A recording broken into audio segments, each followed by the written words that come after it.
The day after exchanging words with a dragon girl, Daichi goes to the forge, but is met with a warning notice about the online game's growth system. Players are now advised to focus on one attribute, and for a month there will be a special service that allows free skill erasures and XP conversion. Boss asks Daichi if he plans to keep his multiple attributes, but Daichi decides to continue doing things his way. He finishes making arrowheads and visits the woodworking station while pondering the impact of the new information. Daichi's titles are listed along with his skills. He wonders what Zwei and the others will do, and decides to preserve his current status for now. Daichi feels left behind, but accepts that he can't change the world. The day passes by. Fewer people use crafting and combat as dual jobs, and the number of weapons and magic hybrids has decreased. Street stalls have decreased, while profits and demand have increased. A specialized skill may be strong, but it has its limitations. Many prefer advanced skills over easy-to-use ones. Parties are helpful for tasks one cannot do alone, such as defeating secret bosses. Cooking delicious food is another type of strength. Daichi, the main character, returns to town to cook. After a week, the confusion in the hunting grounds lessened as people adapted and learned. Specialization became simplified, allowing people to understand their role in parties. The hybrids, who had multiple abilities, excelled in support, covering for those who faltered. However, the crafting side became chaotic, as specialized players struggled to obtain materials, causing prices to increase and leading to quarrels. The connection between crafters and fighters strengthened, though fights still occurred. The announcement of the implementation of Fairies Country and new skills, including fairy language, and the chance to redo fairy meetings were made. He went to an armor craftsman to repair his werewolf leather armor, but was informed that it had reached the end of its lifespan. After showing her the loot from wild bears that he had killed, he agreed to make a new leather armor reinforced with silver and equipped with wild bear fur. A few days later, he received the armor and equipped it. He then continued crafting food and potions, anticipating demand from the Fairy Queen. One day, the Queen appeared and asked for his time. The Fairy Queen is speaking with Daichi and her subordinates in a vacant house. She informs Daichi that he can never contract with a fairy. Her subordinates were going to have one of them become Daichi's fairy, but the decision caused chaos in the fairy country and made it impossible for them to quell the unrest. The Queen admits that she cannot take actions against her people's will. Instead, she gives Daichi a power called 7 shooting stars, and which are sure-kill techniques that deal massive amounts of damage but have limitations. The techniques were recreated from the fairy country's history. The technique was strong, but the penalties were big, and it required Daichi to be willing to throw away his favorite weapon. The Queen and her subordinates warned him not to use. Daichi agreed to train using 7 shooting stars instead. The Queen asked him to keep the matter secret and to visit the fairy country when the path opened. Daichi promised to do so, and the Queen revealed a softer side by offering souvenirs. As they parted ways, the green-haired fairy teased the Queen for monopolizing Daichi.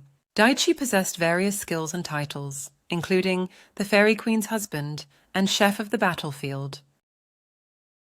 There are currently 4 virtual reality (VR) games in competition, including a fighting game and an FPS, but each game requires its own unique VR helmet, making it difficult for players to switch between games. To solve this issue, the 4 companies holding the games come together to create regulations that allow any VR helmet to be used for any game, though this is due to each game having its own field.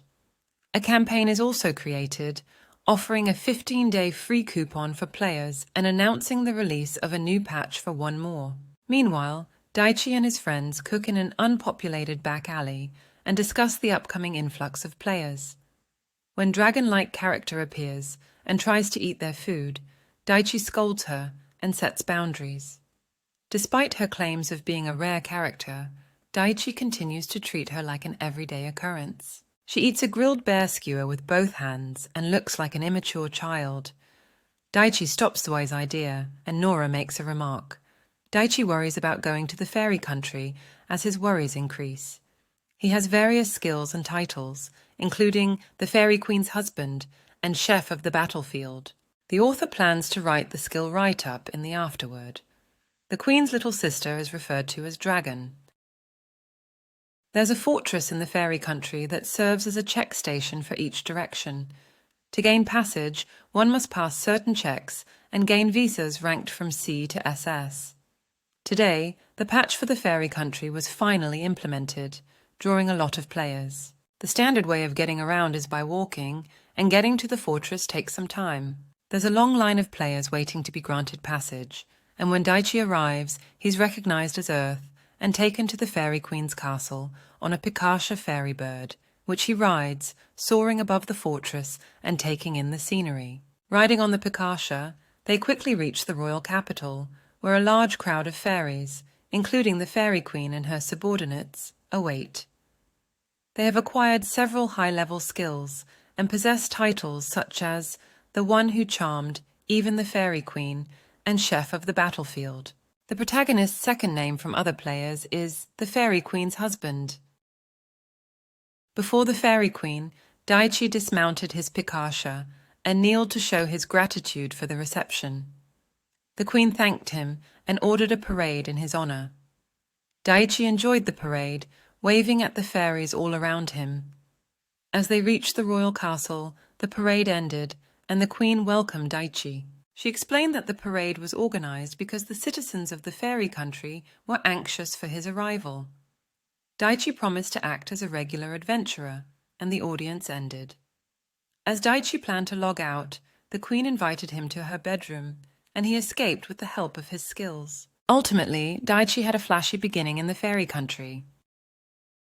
Daichi arrives at the southern fortress town and completes a request to subjugate 8 high rabbits. He chose the location to avoid being recognized after a video of him riding a PIKARSHA went viral. He finds an inn and accepts a request from the proprietress. The high rabbits are stronger than they appear, but Daichi uses his bow and arrow to hunt them down. He also encounters thief birds that steal weakened monsters. Daichi defeats them and completes the request, earning admiration from the proprietress. He then looks forward to cooking and eating the meat. Daichi borrowed the inn's kitchen and paid 300 glow to cook. He grilled thinly sliced high rabbit and thief bird meat with a little salt and pepper and found it delicious. He made grilled meat skewers with thief bird meat and redo and added pepper and lemon sauce. After it paired well with alcohol, he prepared a hamburger steak mixed with 30% poultry and 70% rabbit. He kneaded it with salt, pepper, and herbs and fried it before making a sauce with wine, crushed tomato, sugar, and herb juice. The dish was well received by the fairies, who bought all of it. Daichi was happy, but also disappointed his original cooking plans were ruined. Daichi's skewers were stolen, but he couldn't complain since he had accepted money for them. He envied the people nearby drinking beer and eating skewers. He has several skills, including windblown hunting bow and craftsmanship. He possesses several titles, including the Fairy Queen's husband. The story is about appetites and food. Daichi spends a few days hunting and selling food to fairies when he's forced to hide from the idiot daughter of the chief. After she leaves, the inn's proprietress apologizes for knowing who Daichi was, but not pointing him out as officials requested. Daichi says he must leave, but the locals create a plan to help him escape. They make it out of the southern fortress, where a bear-shaped fairy offers to take Daichi to a southern city. Daichi leaves, but not before earning various titles and skills from his time there. People with B-rank passes are coming out bit by bit, but they still cannot go to the inner cities. The husband who rode the PIKARSHA is mainly conducting activities in the fortress towns. The Fairy Queen and her advisors handle the administrative duties in the fairy country. Violent adventurers are being dealt with through visa revocation and banishment.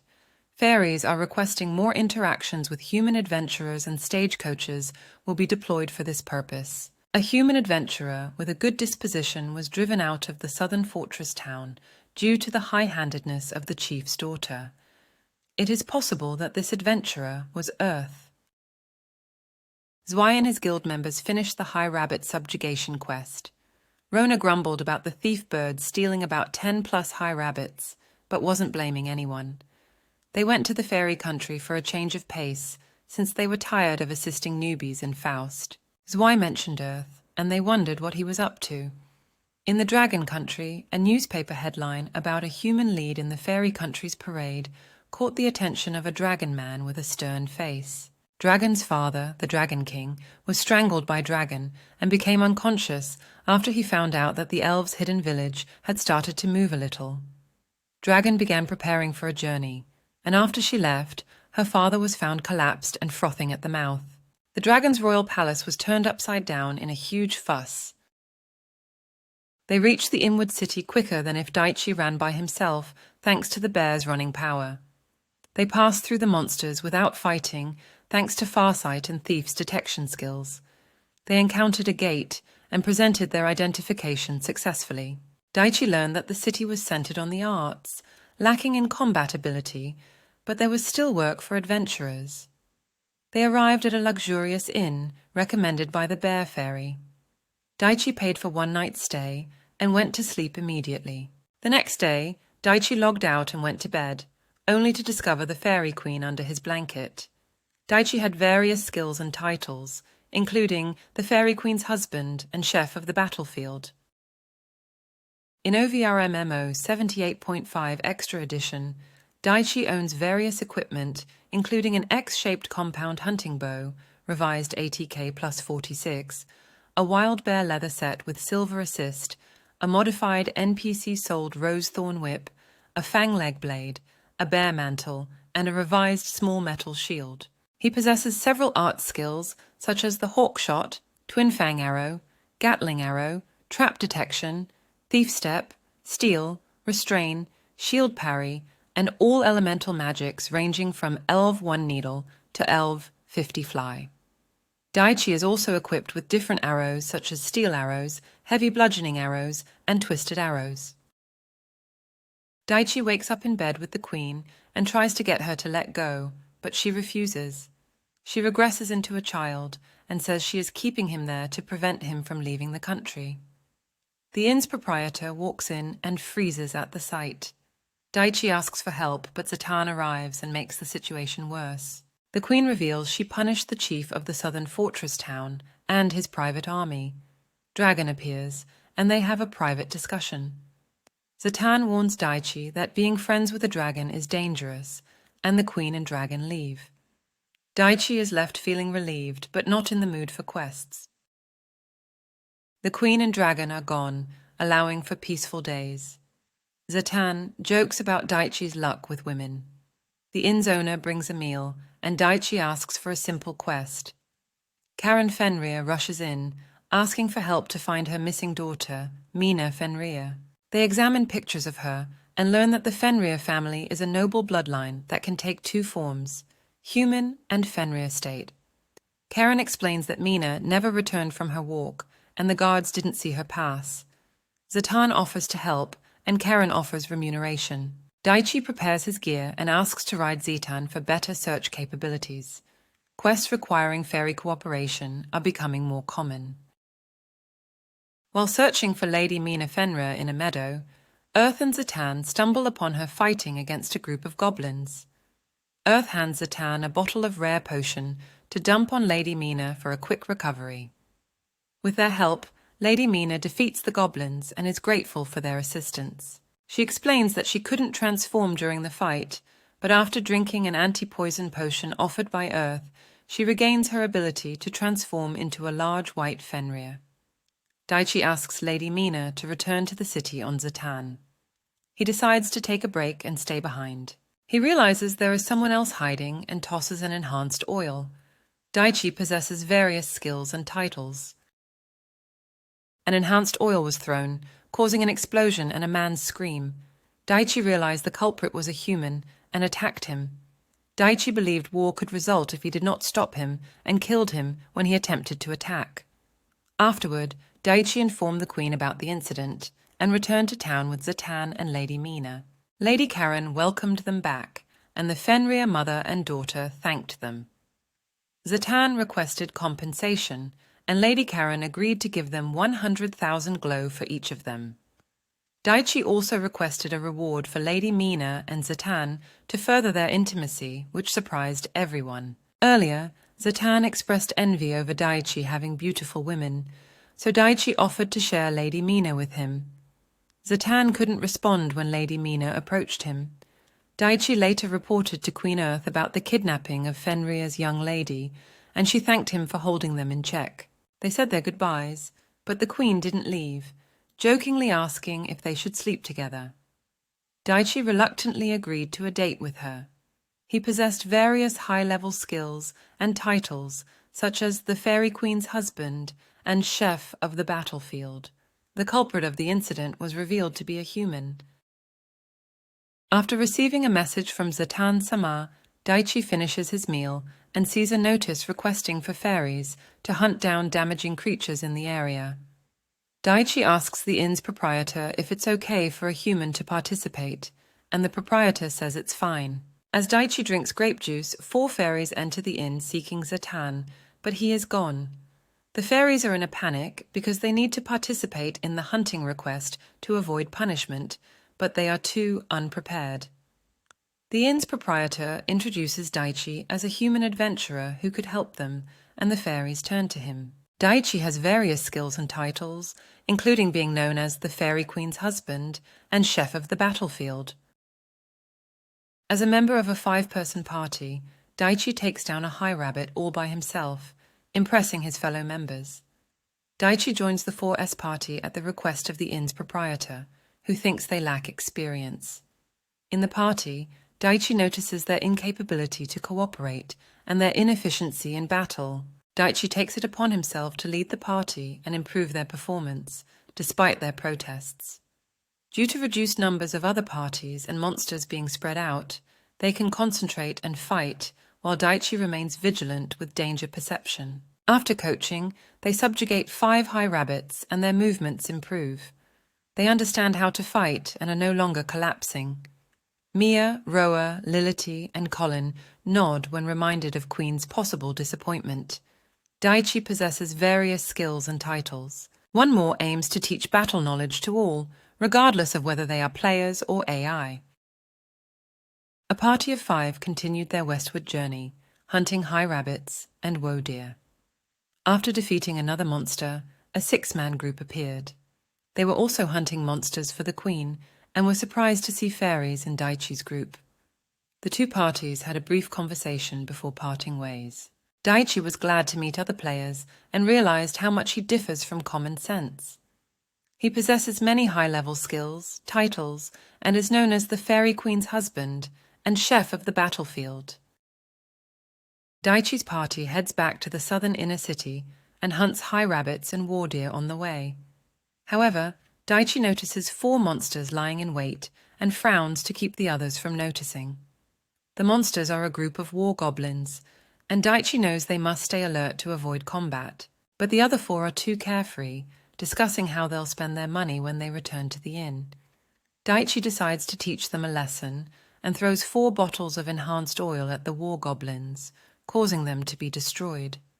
1 war goblin resists, and the party is forced to fight, but they eventually win. Daichi reminds them to be aware of danger in the future before parting ways.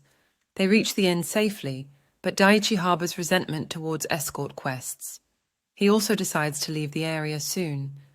The inn proprietor warns him to be careful and mentions a saying about being wary of something happening a 3rd time. Daichi mentions the lack of stagecoaches in the south and considers another option before clapping his hands twice. Someone calls for PIKARSHA to join them. They joke about the difficulty of summoning someone like PIKARSHA. While drinking tea, they mention how comfortable it is to travel in the sky with PIKARSHA. They hear footsteps and the door opens, revealing a small creature. They note the creature's arrival and list their various skills and titles. The condensed text ends with a note that this is the 2nd appearance. The protagonist boards a PIKARSHA to travel to Faust and hunt for ingredients.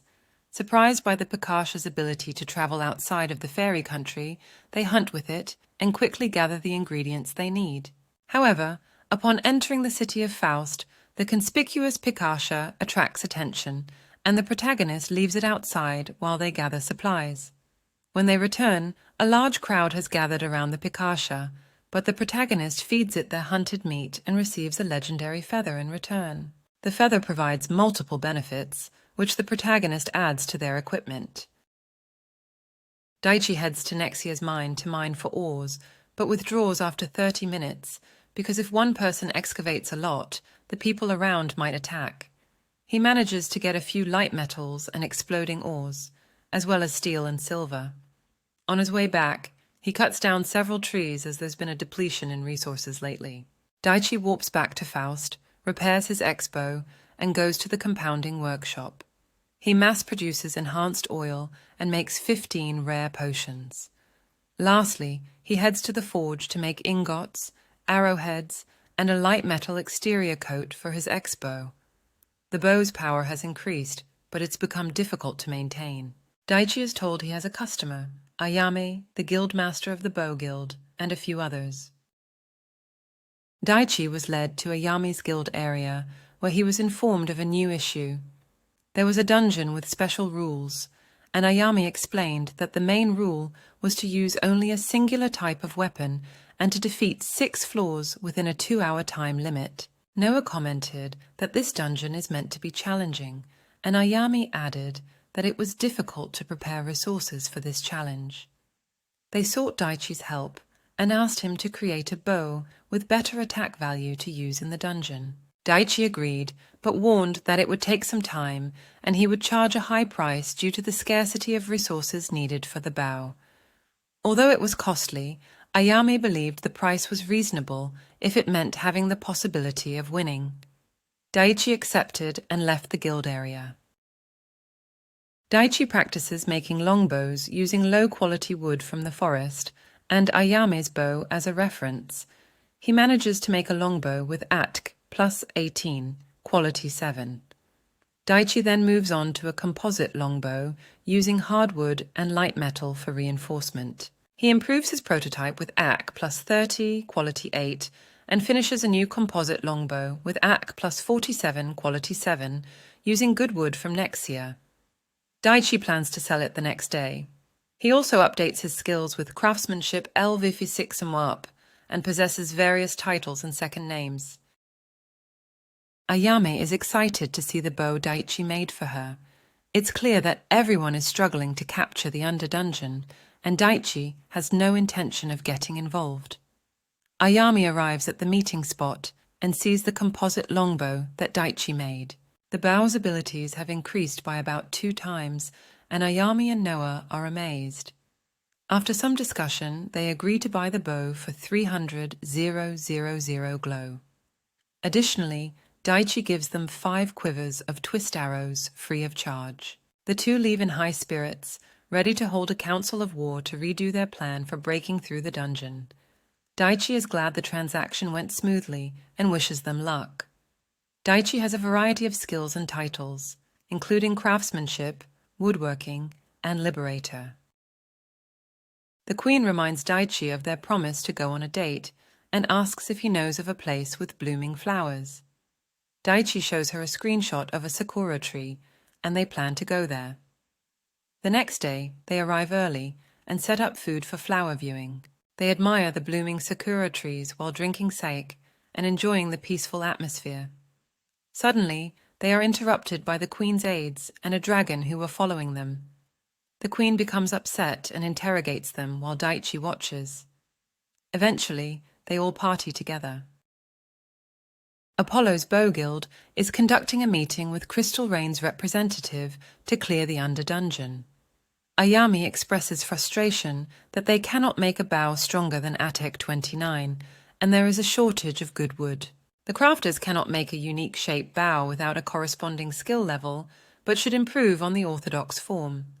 The Guildmaster reveals a new bow with an ATK of 47, a Generation 4 bow. The crafters swarm around the bow and discover it was made with a method that sneers at them and is impossible to make. Ayame promises not to reveal the origin of the bow. Crafters investigate the possibilities of imitating the jointing of several types of wood together, in hopes of mass-producing Generation 3 bows. Ayami begins selecting members to head to the Underdungeon while keeping the excitement of the new bow a secret. The protagonist has finished his preparations to return to the fairy country, but receives an urgent message. A secret boss in the Dead's Labyrinth challenge has been destroyed, resulting in the release of 6 weapons and the start of a special event for the 21 liberators who purified the grudges. The event will involve a PvP battle, with rewards for the top 10 victors. The protagonist declines to participate in order to avoid standing out and receives a confirmation message. The remaining 20 liberators plan to participate, and the protagonist heads to the fairy country. The protagonist possesses a variety of skills and titles.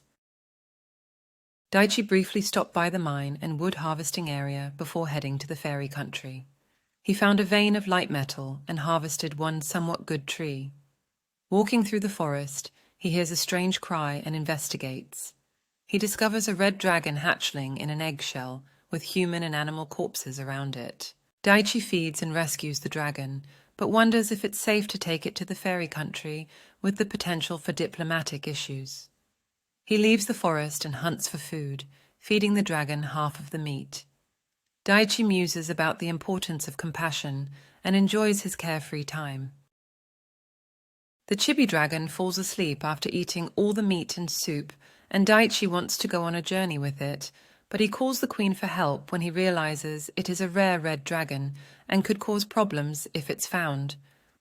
The queen explains that red dragons are powerful and worshipped as the symbol of the Dragon Empire. When 2 red dragons come looking for the chibi dragon, Daichi insists he wants to return it to the rightful owners. The dragons test his bravery by asking him to place the chibi dragon on the female's foot, and they apologize for their distrust and offer to grant Daichi a wish. Daichi made 2 wishes to the male red dragon, to not suspect the fairy country, and to prevent their meeting from being known.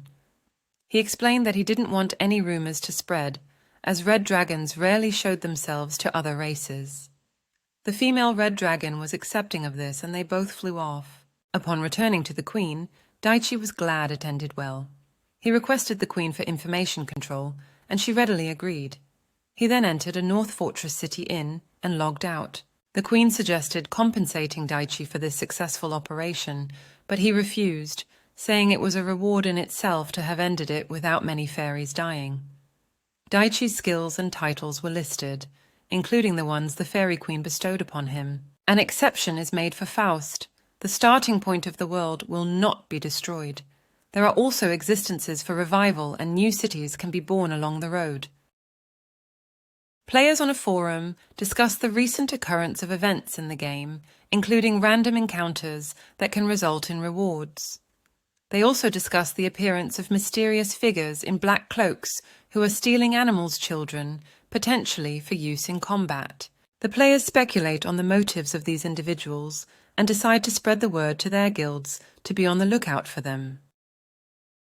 The PvP tournament for the 20 Liberators is approaching, and a frenzied atmosphere envelopes the Colosseum in Nexia as admission and betting tickets are being sold.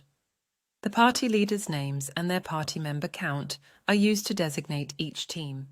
Grad's party is the most popular, with Silver's party as the runner-up. The solo achiever who rejected participation in the tournament remains a mystery. The competition is expected to be intense, as the winning prize is 30 million in cash.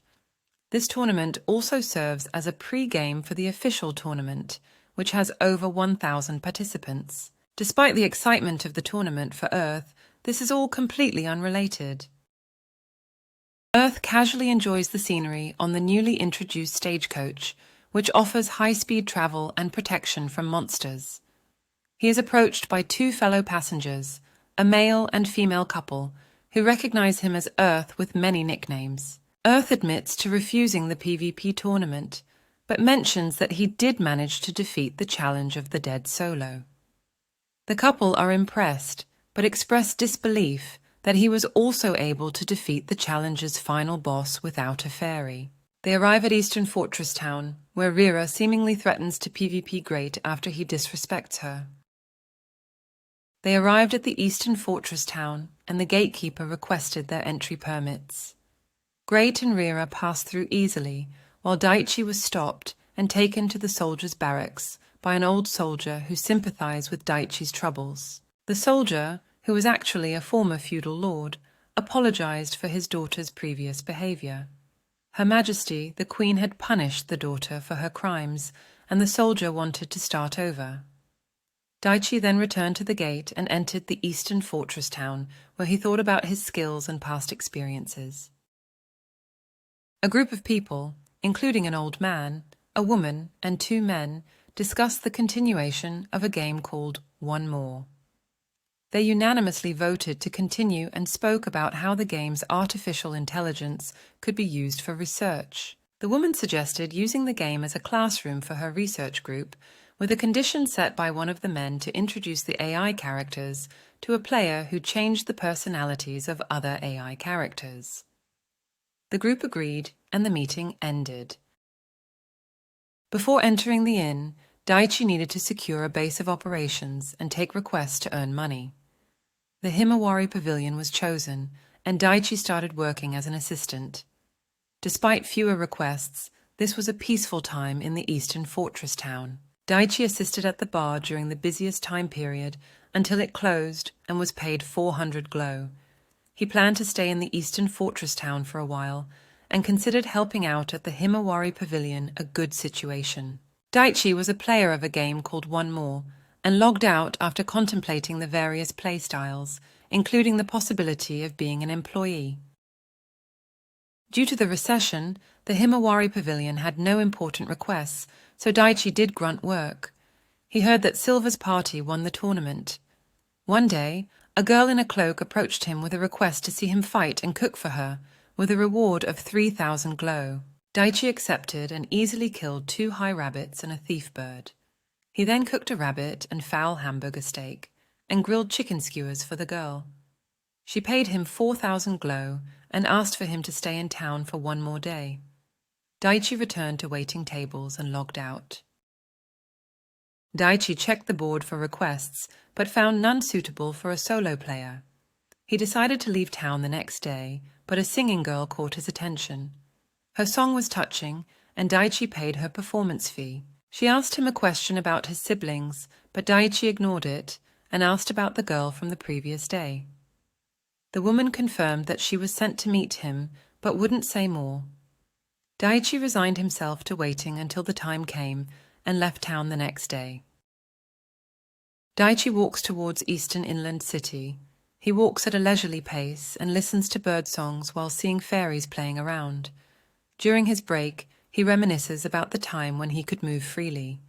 He thinks about his love for One More, an online game where he can move without constraints. Although he has to camp out along the way, he hastens his pace to reach his destination. He possesses various skills and titles due to his experiences in the game. Daichi reached the Eastern Inland City, but found the gates closed due to an emergency caused by the Fairy Queen's visit. The gatekeepers provided lodging, and Daichi spent time cooking and making some extra money. The following day, the gates opened, but Daichi was stopped and instructed to follow a soldier to meet the Queen. Daichi hid his frustration and continued to follow the soldier. A soldier guides Daichi to a large, prestigious inn where the Queen is staying. Daichi presents a platinum card to gain entry. Inside, a man in a uniform questions Daichi, but he shows the card and is immediately granted access to the royal suite room. The Queen charges toward Daichi and he intercepts her attack. Daichi questions the Queen's motives for sealing off the city. One of her attendants explains that they observed a woman with different magic powers who contacted Daichi, and that the Queen was led to believe Daichi was attracted to large breasts. The Queen is in despair upon learning that the woman had larger breasts than her. Daichi meets a green dragon who can manipulate wind, but they don't speak much due to the Queen's wailing. The man in front of Daichi, a green dragon, explained that his species is an exception among dragons, with the ability to take human form and control their powers to some extent, though it's tiring. Daichi hadn't had any contact with dragons besides healing a red dragon child once. The green dragon revealed the problem that arose after Daichi helped the red dragon child, who lost her appetite and wishes to learn humanification. Daichi shared his experience of feeding her, and the green dragon devoured Daichi's hamburgers and soup. After eating a lot of food, the green dragon's doubts were cleared away. Daichi hoped his extra food would help return the red dragon young lady's appetite. After cooking and seeing off the green dragon, he falls onto a table in exhaustion and asks the fairy queen about dragons. She admits that, thanks to him, things may not be the same for dragons. The advisors nod in agreement and worry about supplying the dragons with her cooking. They decide to pray for the green dragon's safety. The queen invites him to her castle, but he declines and leaves. He senses the queen's pursuit and sneaks towards an inn while watching for danger. The queen taps him on the shoulder, saying, "It's game over." She teleports him to a luxurious bedroom and tells him he won't get away this time. He gives up and climbs into bed. She hugs him, rubs her cheek against his, and clings to his chest tightly. Before he logs out, the queen's face is shiny and satisfied. He has lost this time. The green dragon, a proud member of his race, possesses unmatched mobility in the dragon world, which the larger-bodied red and black dragon races cannot emulate. Due to this, the green dragons became invaluable messengers and even learned to transform into forms similar to humans. When commanded to investigate a lady's loss of appetite, the dragon brings human-made food. Despite his initial doubts, he is stunned by the taste and realizes that the lady had been enjoying this cooking before. The dragon rushes with the cooking to aid the lady and rejuvenate her appetite. The lady finishes 40 plates of the cooking and is left smiling while the elders are in awe. The green dragon reports to His Highness about the cooking, and the elders sample it, astonished by its delicious taste. The yellow dragon elder smelled cooking coming from the green dragon's mouth. The red dragon questioned if the yellow dragon had eaten, and the blue dragon declared it a sin. The punishment room was decided as the solution. The green dragon later tried to imitate human cooking, but couldn't master it. He asked to meet the person again, but was refused due to a grudge about food. He will continue to suffer. The next day, Daichi removes the queen who's attached to him through a German suplex. He buys a chain whip and groceries before searching for an inn. He encounters an old man who mistakes him for Earth-sama, a dragon, but denies it. Daichi shakes off the old man's grasp and uses magic to escape the queen's pursuit until he finds an inn. He pays 50 glow for a room and locks himself inside to avoid being caught by the fairy country. The next day, Daichi prepared to leave the fairy kingdom, but was stopped by the innkeeper, who showed him a wanted poster with his picture on it. Daichi decides to confront the queen and the green dragon in the imperial office. The queen apologizes for the poster, but Daichi demands to have the ring taken off his finger and declares he will never cook for the dragons, threatening to fight them if necessary. The green dragon turns hostile, and a reckless fight between Daichi and the dragon ensues in the garden behind the fairy castle. Daichi possesses various skills and titles related to his previous adventures and achievements.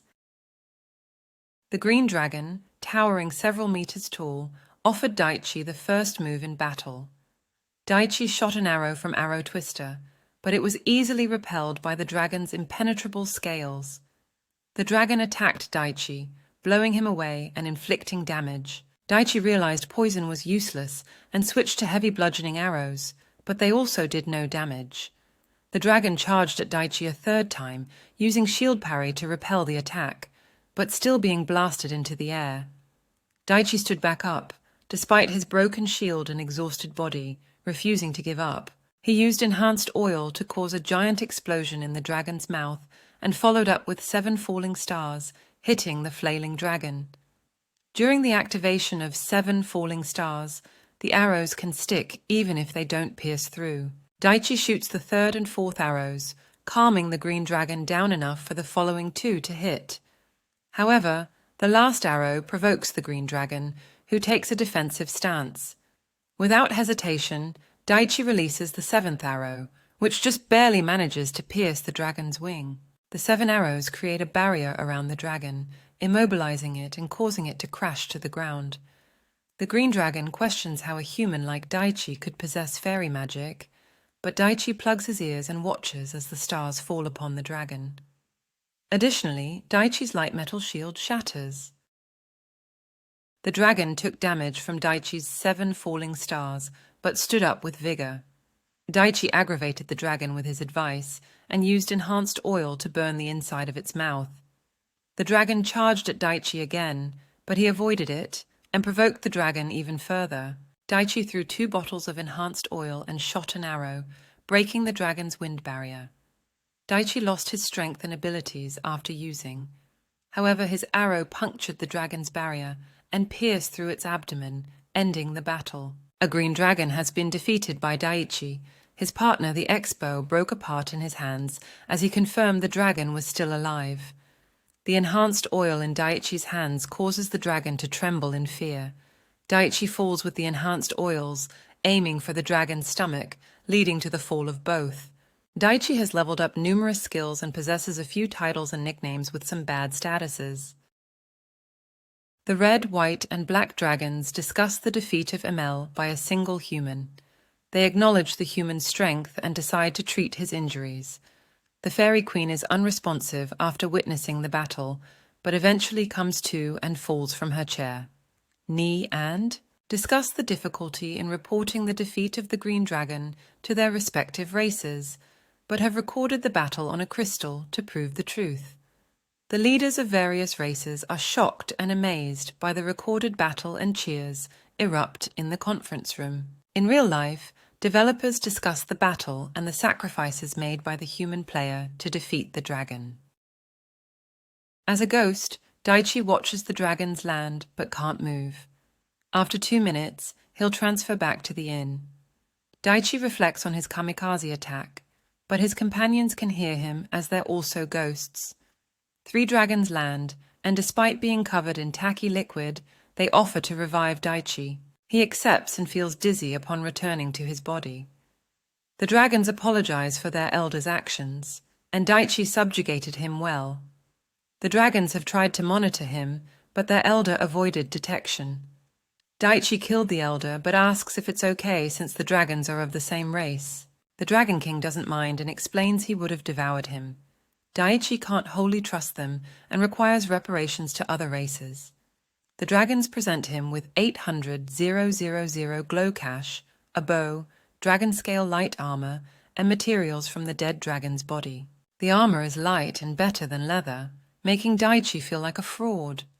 The red dragon gives him a half-baked item would affect their dignity. The attack and all stats for the bow are... And Daichi can't equip it, since it's an item of a fairy who only recognizes its rightful owner. But if Daichi keeps it for a long time, it may open its heart to him. The dragon bones can be used as a reference for making a bow. The dragon Samas leave for their journey to apologize to different races.